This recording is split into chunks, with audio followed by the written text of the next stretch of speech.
জোহার নমস্কার আর আপনারা দেখছেন দিনাম খবর এবং আজকেও এক নতুন ভিডিও নিয়ে আপনাদের কাছে আমি হাজির হয়েছি।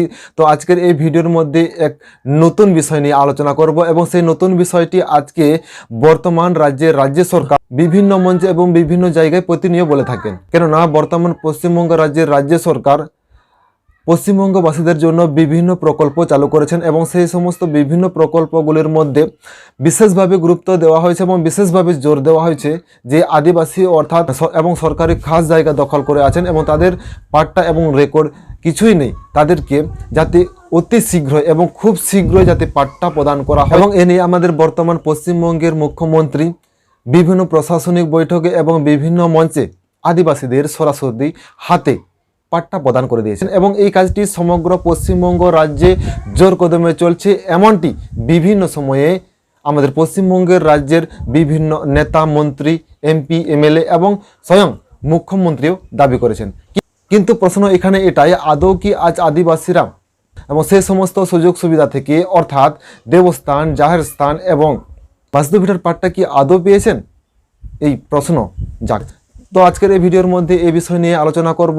ভিডিওটি প্রথম থেকে শেষ পর্যন্ত দেখার জন্য অনুরোধ রইল এবং স্কিপ না করে এই ভিডিওটি দেখবেন। কেননা বর্তমান পশ্চিমবঙ্গের রাজ্যে বিভিন্ন প্রকল্প চালু হয়েছে এবং সেই সমস্ত প্রকল্পগুলির মধ্যে যাতে পশ্চিমবঙ্গবাসী যারা ভূমিহীন এবং খাস জায়গা ফরেস্ট ল্যান্ড এবং সরকার খাস জায়গা দখল করে রয়েছেন এবং তাদের কাছে কোনো পাট্টা বা রেকর্ড নেই, তাদের যাতে অতি শীঘ্রই পাট্টা প্রদান করা যায় এ নিয়ে বর্তমান রাজ্য সরকার জোর দিয়েছেন এবং এ নিয়ে বিভিন্ন সরকারি আধিকারিককেও চাপ দেওয়া হয়েছে যাতে ভূমিহীনরা খুব শীঘ্রই পাট্টা পায়। কিন্তু আদৌ এখানে কি আদিবাসী অর্থাৎ যে সমস্ত ভূমিহীনরা আজ রয়েছেন তারা কি আদৌ পাট্টা পাচ্ছেন? এরকম আরও নানান প্রশ্ন উঠছে। কেননা এরকম এক চাঞ্চল্যকর ঘটনা ঘটেছে পশ্চিমবঙ্গ রাজ্যের পশ্চিম মেদিনীপুর শালবনী ব্লকে এবং এ নিয়ে ওই এলাকার আদিবাসীরা রীতিমতো ক্ষুব্ধ হয়েছেন এবং এ নিয়ে গত 13 জুলাই শালবনী এলাকার স্থানীয় আদিবাসী এবং আদিবাসী সংগঠন একত্রিত মিলিত হয়ে ভূমি দপ্তরের আধিকারিকের সঙ্গে দেখা করেন এবং তাদের পাট্টা প্রদান করা হচ্ছে না কেন, জাহারস্থান বা দেবস্থান এবং বাস্তুভিটার, এবং এ নিয়ে তারা বিস্তারিতভাবে ভূমি দপ্তরের আধিকারিকদের সঙ্গে আলোচনা করেন। কিন্তু ভূমি দপ্তরের আধিকারিকদের সঙ্গে আলোচনা করে ওই এলাকার আদিবাসী সংগঠনরা এটাই জানতে পারে যে 2014 সাল থেকে ওই এলাকায় যে সমস্ত আদিবাসীরা আজ পাট্টার জন্য বিভিন্ন কাগজপত্র জমা করে এসেছেন, কিন্তু সেই সমস্ত কাগজপত্র আজ ভূমি দপ্তরের কার্যালয় থেকে নিখোঁজ হয়ে গেছে। তাই এখনো পর্যন্ত সেই এলাকার আদিবাসীদের পাট্টা প্রদান করা হয়নি, এমনটি ভূমি দপ্তরের আধিকারিকরা দাবি করেছেন। এবং এ নিয়ে শালবনী ব্লকের আদিবাসী সংগঠন ভারত জাকাত মাঝি পারগানা মহলের পক্ষ থেকে ভূমি দপ্তরের আধিকারিকদের সঙ্গে কি আলোচনা হয়, আলোচনার পর আদিবাসী সংগঠনের পক্ষ থেকে কি জানানো হয় এবং সেই ভিডিও ক্লিপটি আপনারা দেখুন। আপনারা কদিন আদিবাসীদের কাউন্টার দেখাবেন বলুন? অর্ধেক পাঠিয়েছেন, অর্ধেকগুলো ফেলে দিয়েছেন।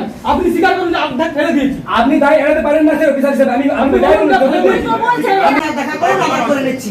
কি করেছেন এখনো পর্যন্ত রিপোর্ট করেন? যে পর্যন্ত বললাম পাট্টা যেগুলো পেয়েছেন সেগুলো করে নিয়ে এসেছি। আমি আর বাকিগুলো ফেলে দিতে পারেন না। উনি করেছেন পেয়েছি যা করেছি যেমন অর্ডারে আপনি অর্ডার কি দেখাচ্ছেন? আমি অফিসার হিসেবে, আমি বিআরও অফিসার হিসেবে এই যে রিসিপ্ট কপি গুলো আছে এ দায় এড়াতে পারেন না।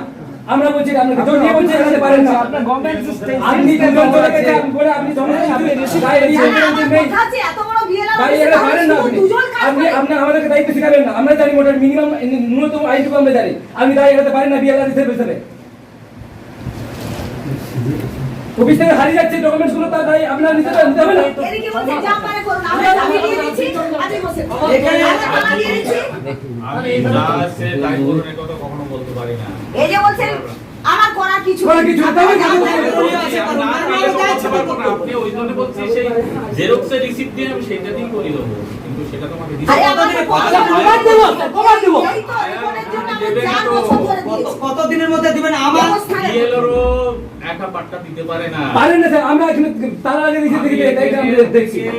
আমি ইনকোয়ারি করে বিওবিএস এর এখানে আমি আছে কনভেনার, মানে আমি দেখে তাদেরকে দেব, তারা সেইটা দেখে সবাই মিলে পাস করবে, সেইটা এসডিএল রোডে দিতে হয়। এসডিএল রোডে তাহলে আপনি ওদেরকে ডাকুন। ডাকুন ওদেরকে, কোথায় প্রবলেম আছে আমরা জানতে চাই। তাহলে কি এগুলো এতগুলো যেগুলো পড়ে আছে এগুলোর জন্য আপনি ডাকেননি? ডাকুন ওদেরকে, আমি জানতে চাই আপনি আছে আমাদের। আমাদেরকে মাঝখানে আদিবাসী বলে কি বলে করেছে যেগুলো সব? আমার কাছে ছিল সেগুলো সব পাঠিয়েছি বাকিগুলো গেল কোথায়? তাহলে এগুলো সব আমাদের কাছে আছে। আপনি বলতে পারবেন না তো স্যার কে বলতে পারবে? আপনি যদি না বলতে পারেন এই ভিডিও দেখার পর আমরা এখানে এক আশ্চর্য ঘটনা জানতে পারলাম যে পশ্চিম মেদিনীপুর শালবনী ব্লকের ভূমি দপ্তরের যে আধিকারিকরা রয়েছেন এবং সেই সমস্ত আধিকারিকরা আজ ওই এলাকার আদিবাসীদের যে সমস্ত পাট্টার জন্য কাগজপত্র জমা নিয়েছিলেন সেই সমস্ত কাগজপত্র আজ ভূমি দপ্তরের কার্যালয় থেকে নিখোঁজ হয়েছে। কিন্তু এখানে এটাই প্রশ্ন, সাধারণ মানুষ পাট্টা পাওয়ার জন্য যে সমস্ত কাগজপত্র ভূমি দপ্তরের কার্যালয়ে জমা করেছিল, কিন্তু সেই সমস্ত কাগজপত্র কিভাবে এবং কেন ভূমি দপ্তরের কার্যালয় থেকে হারিয়ে যায়? নাকি ভূমি দপ্তরে যে সমস্ত আধিকারিকরা আজ কর্মরত তারাই ইচ্ছাকৃতভাবে আদিবাসী পাট্টা প্রদান করার জন্য প্রচেষ্টা চালায়নি? নাকি ওই ভূমি দপ্তরে যে সমস্ত আধিকারিকরা কর্মরত পরিকল্পনাভাবে বা পরিকল্পিতভাবে আদিবাসীদেরকে পাট্টা থেকে যাতে বঞ্চিত করা যায়, আদিবাসীদের জাহের স্থানের পাট্টা থেকে তাদেরকে যাতে বঞ্চিত করা হয় এবং যে সমস্ত আদিবাসীরা আজ পাট্টা পেয়েছেন তাদের সেই পাট্টার রেকর্ড যাতে না পায়, এটাই কি পরিকল্পনা চলছে? নাকি এর ভিতরে কোনো রাজনৈতিক চক্রান্ত রয়েছে? এটাই এখন বড় প্রশ্ন হয়ে উঠেছে। কেননা এখানে আমরা যেটা জানতে পারলাম যে 2014 সাল থেকে ওই এলাকার আদিবাসীরা পাট্টা পাওয়ার জন্য এবং পাট্টার রেকর্ড পাওয়ার জন্য যেভাবে দফায় দফায় কাগজপত্র জমা দিয়েছে এবং সেই সমস্ত কাগজপত্র আজ কিভাবে এবং কেন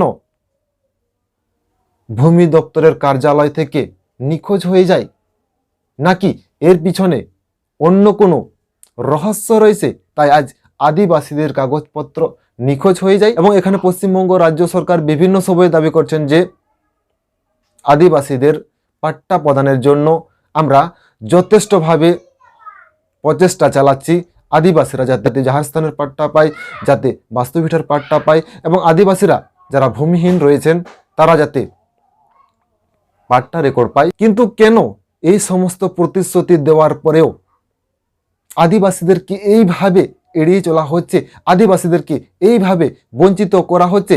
নাকি ভিতরে ভিতরে আদিবাসীদেরকে যাতে বঞ্চিত করা হয় এটাই পরিকল্পনা চলছে? এবং আর তা না হলে একটা ভূমি দপ্তরের কার্যালয় থেকে কিভাবে গরিব আদিবাসীদের পাট্টার জন্য যে সমস্ত কাগজপত্র জমা দেওয়া হয়েছিল সেগুলো নিখোঁজ হয়ে যায়? এরকম আরও নানান প্রশ্ন আজ উঠছে। নাকি গরিব আদিবাসীরা আজ ভূমি দপ্তরে যে সমস্ত আধিকারিকরা কাজ করেন সে সমস্ত আধিকারিকদেরকে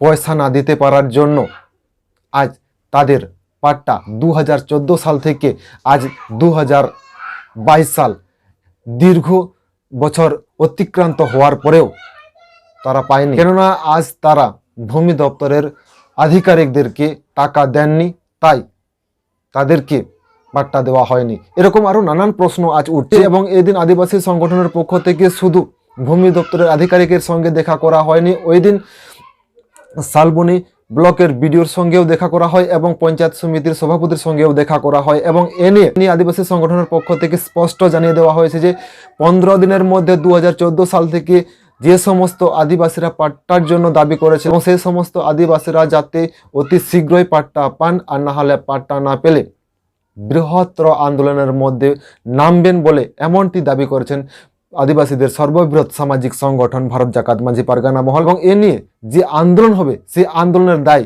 কিন্তু ভূমি দপ্তরের আধিকারিকরাই থাকবেন বলে এমনটিও আদিবাসী সংগঠনের পক্ষ থেকে জানা যায়। তো আজকের এই ভিডিওটি এখানে শেষ করা হলো এবং আজকের এই ভিডিও নিয়ে আপনার মূল্যবান বক্তব্যটি আমাদের এই ভিডিওর কমেন্ট বক্সে কমেন্ট করে জানাবেন এবং আমাদেরকে সাপোর্ট করবেন এবং আমাদের চ্যানেলকে সাবস্ক্রাইব করে রাখবেন। তো আজকের এই ভিডিওটি এখানে শেষ করা হলো। ভালো থাকবেন, সুস্থ থাকবেন সবাই। নমস্কার, জোহার।